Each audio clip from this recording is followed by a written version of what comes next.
Ok, muy buenos días queridos amigos, ¿cómo se encuentran el día de hoy? Mi nombre es Manuel Zambrano, los invito a mi espacio de opinión en el que hablamos sobre temas de política, economía y quizás algunas otras cosas más, ¿no?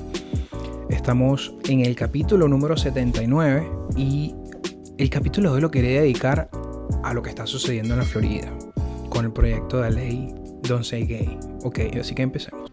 A controversial new law went into effect in Florida this week, coined by opponents as the Don't Say Gay bill. It forbids instruction on sexual orientation and gender identity for kindergarten through third grade. Primero que todo les debo invitar a que por favor se suscriban a mis plataformas. Este podcast se transmite a través de Google Podcast, Apple Podcast, Spotify, Anchor y también aquí por supuesto en YouTube. Así que se puede decir que es mi plataforma principal. No porque me guste, no porque me apasione, lo debo decir. Yo, de cuando empecé este proyecto del golpe, lo hacía a través solamente de Spotify, Anchor, Google Podcast, solamente puro podcast, la crema del podcast, solo audio. Aquí les pregunto, ¿qué hubieran hecho ustedes? Pero me di cuenta de que se me hacía difícil de que la gente me escuchara. Entonces empecé a hacer videos en YouTube. Y estos videos solo tenían una imagen encima y el audio, porque era audio. Yo no quería que se viera mi cara o lo que sea. Así que... pero tampoco a la gente le gustaba. Y una de las cosas que sucede para los creadores de contenido es que tenemos que medir mucho, tener una métrica muy exacta de la gente que nos ve. O sea, quiénes son los que nos ven, cuáles son las edades, cuáles son los países. Y se me hacía complicado tratar de monitorear estas métricas con diferentes plataformas. Es decir, si quiero que la gente me escuche en Spotify, tenía que seguir Spotify, Anchor y estas plataformas. Si quería que la gente me escuchara en YouTube, tenía que seguir. Y de verdad que les digo, el trabajo es extenuante para saber si la gente te sigue o no te sigue, si la gente te escucha o no te escucha. Así que hice que YouTube fuera mi plataforma oficial, por así decirlo. Creo que el latino, porque eso también lo estuve leyendo, el latino le gusta más ver el contenido, disfrutar más contenido visualmente, a pesar de que básicamente lo que estoy es aquí con un micrófono hablando, pues entonces estoy haciendo el esfuerzo. Esto también exige de mí mayor calificación de improvisación, mayor desarrollo argumentativo, así que yo estoy poniendo de mi parte. Lo único que pido a cambio es que comentes, porque eso me permite en el algoritmo de que la gente me escuche y que me sigas. No te voy a pedir que compartas porque eso ya sería demasiado, pero sí te pido que tengas esa participación. Uno de mis videos más populares fue uno hace dos videos atrás en el que hablaba de qué hablaba, no me acuerdo de qué estaba hablando. Pero, sí, sobre el batallón Azov, en el conflicto de Rusia y Ucrania, 200 y pico de personas. Para hacer un podcast pequeño fue bastante gente. También hablé hace varios capítulos atrás sobre por qué la gente renuncia tanto en Estados Unidos. Y la gente los vio, pero la gente no se suscribe. Entonces, bueno, este es un llamado y estos son un minuto que me estoy dedicando a mi podcast para poder hacer esta sugerencia y este llamado auxilio. Como casi de desesperado. Suscríbanse, por favor. ¿Cómo es posible que no me quieran? Bueno, ¿qué es lo que está sucediendo en la Florida? ¿Cómo empezó esta novela? Porque realmente la novela es de que hay un proyecto de ley que es polémico porque DeSantis dice o lo que sea, porque es republicano o lo que sea, pero vamos a decirlo, vamos a ordenar las ideas. Este proyecto de ley, llamado HB 1557, es llamado por sus críticos como Don't Say Gay. No digas gay, quiere decir a la traducción. Que realmente el nombre es Ley para el Desarrollo de los Padres en la Educación. Fue ganada pues, por los republicanos, 22 a favor, 17 en contra. Recordamos que los republicanos tienen mayoría en el Senado, en las dos cámaras, en la Cámara Alta y en la Cámara Baja. Y bueno, fue aprobado este proyecto de ley. Básicamente este proyecto de ley prohíbe que los maestros hablen sobre identidad de género y orientación sexual. ¿Qué piensan ustedes sobre eso? So you might have heard from the office of Governor Ron DeSantis that if you don't support the Don't Say Gay bill, then you must be a pedophile. And you probably haven't read the bill at all. Now, we've read the bill more times than we can count, but I figured I'd look again just to see if I missed something. And still, right there is a ban on classroom instruction on sexual orientation or gender identity. Now, if gay is a sexual orientation and sexual orientation is a prohibited topic in classrooms, that sounds a lot like Don't Say Gay. Lo que yo recuerdo en mi educación básica es que la educación sexual cisgénero siempre ha sido desastrosa. Es decir, cuando yo iba a la escuela, la educación sexual era paupérrima, mediocre. Ahora le vamos a exigir a los maestros que nos den educación sexual sobre la agenda, los LGTB, puedo decir LGTB. O sea, es demasiado. Y básicamente lo que DeSantis decía en este proyecto de ley es que no le podemos entregar al gobierno a que se encargue de la educación de nuestros hijos, y mucho menos la educación sexual.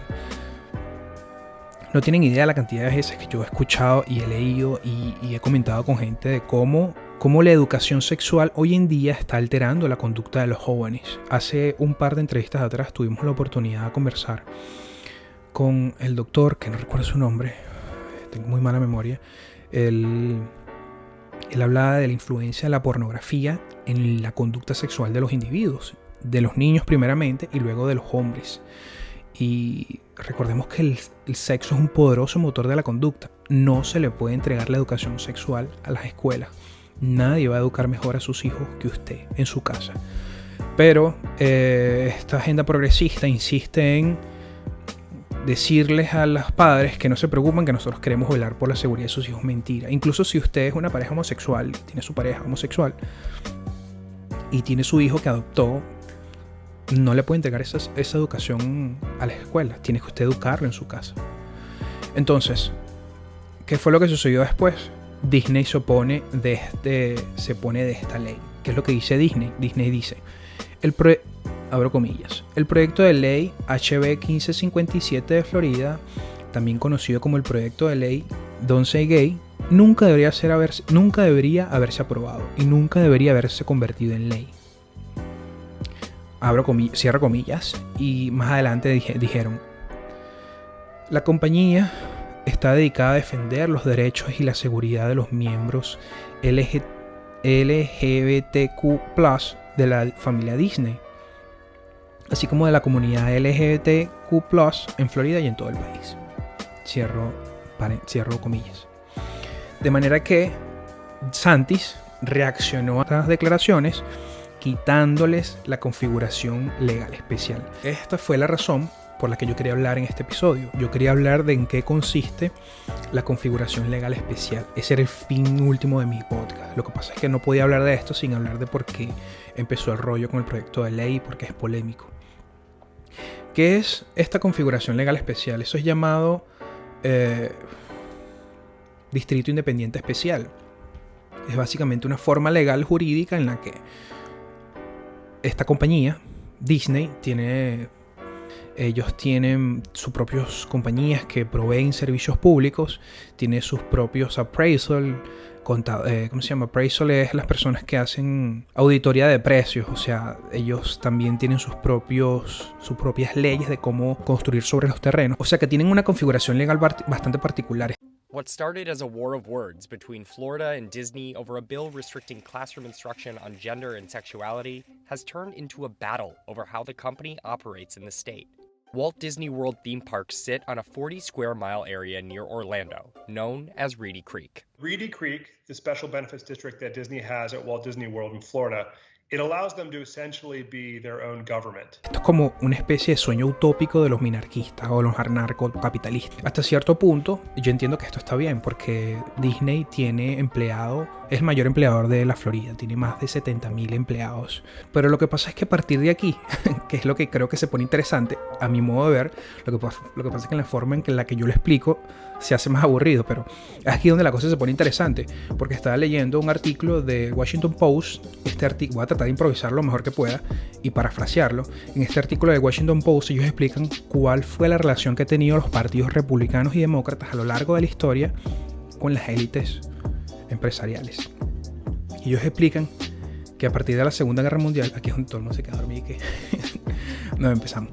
Posterior a la Segunda Guerra Mundial, las compañías tenían una especie de comité especial, Comité para el Desarrollo Económico. Este Comité para el Desarrollo Económico es un grupo de personas que opinaban acerca de cómo el gobierno debería llevar las leyes en pro a las compañías y eventualmente en pro también a los empleados, por supuesto.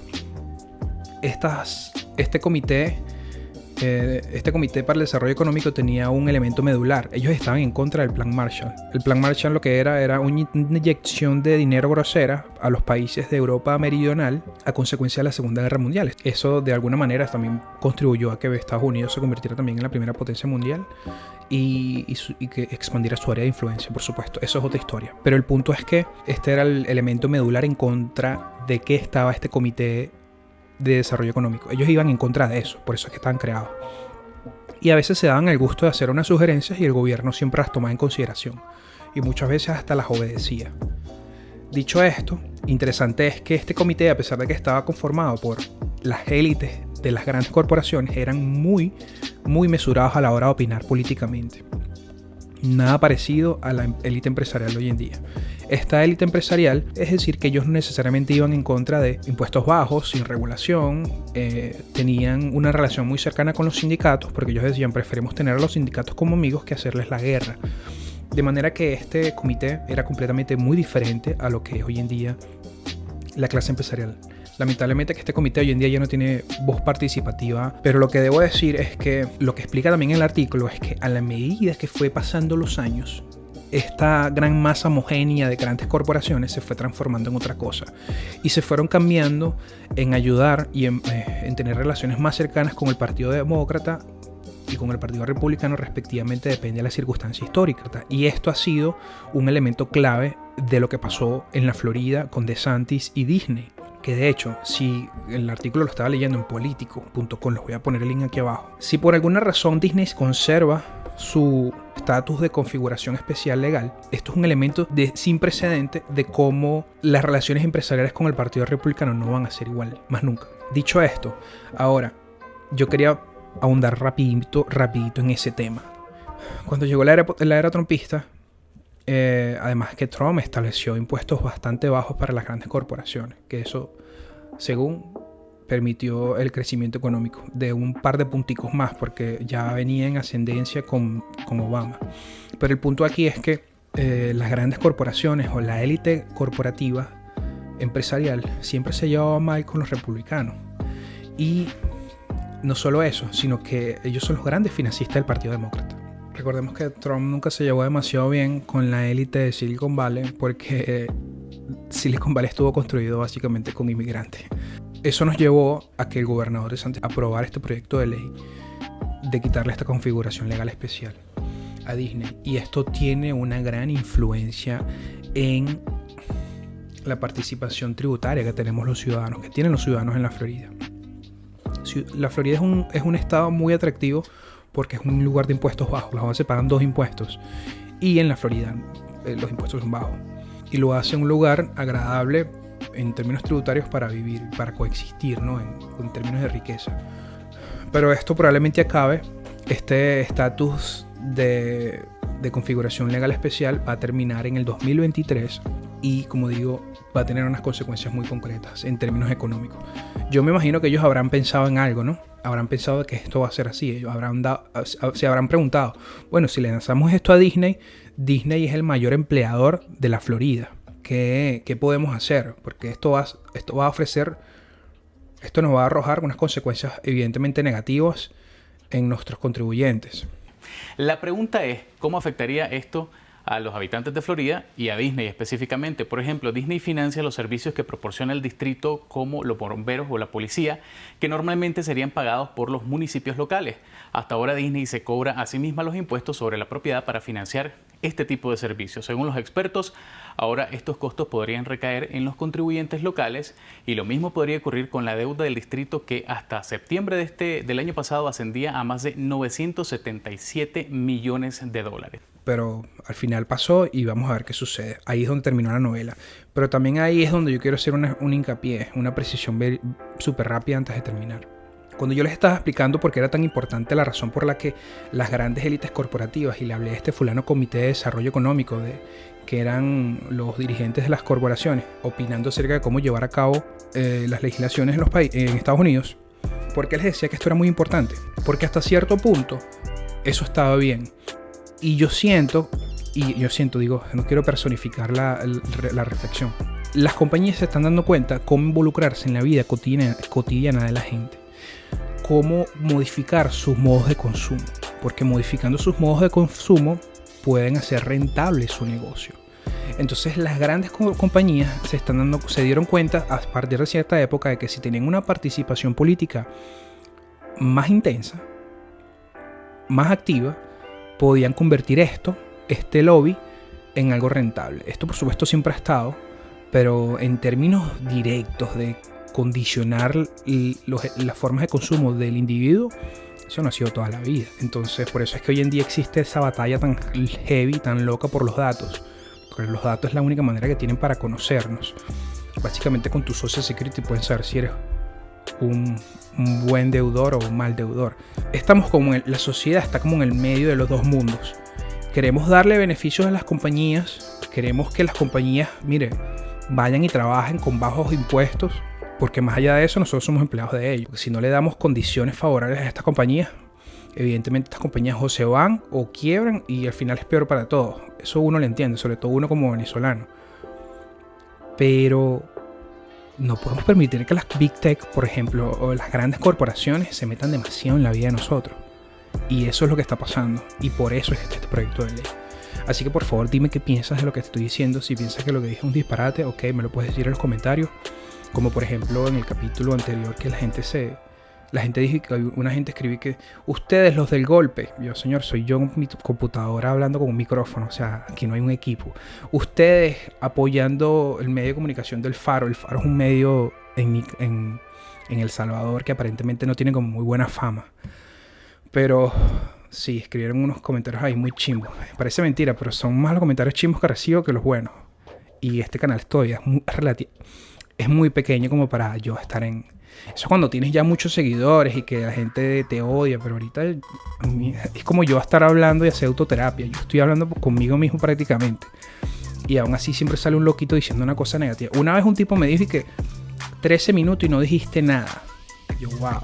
And the number one M&M piece of advice for the kids. Don't waste your time watching this show. There you go, thank you. Traté de empezar a medir un poco lo que decía y tratar de tener unas ideas más precisas para que no me volviera a pasar. Pero bueno, aquí estoy.